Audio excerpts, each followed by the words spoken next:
Zan, Zendegi, Azadi, femme, vie, liberté. Ce slogan résonne tous les week-ends à Paris. Il fait écho à la situation en Iran.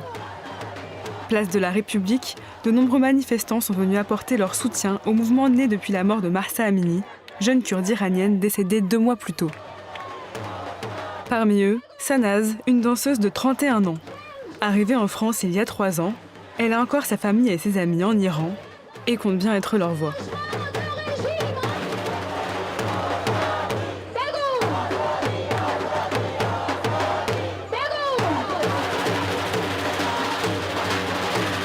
Circule massivement au sein de la diaspora.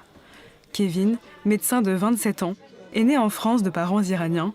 Ce soir, il est allé dîner dans un restaurant du quartier persan avec sa petite amie française. D'habitude, il ne suit pas tellement les informations, mais en ce moment, c'est différent. Depuis 40 jours, surtout au début, toutes les 15 minutes, j'allais sur mon téléphone, essayer de voir s'il y avait du nouveau. Il a aussi décidé d'agir à son échelle. Je suis majoritairement la révolution, parce que c'est une révolution iranienne sur Instagram.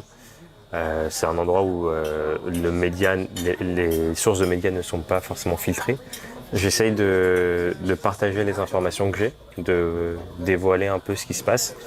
Même dans mes amis proches, il y en a qui parfois ne savent pas ce qui se passe en Iran.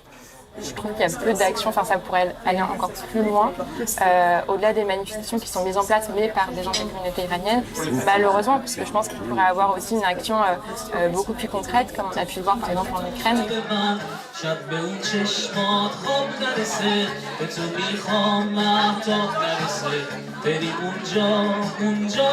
Sanaz, Kevin et Hassan partagent le même rêve, un changement en Iran pour pouvoir y retourner librement.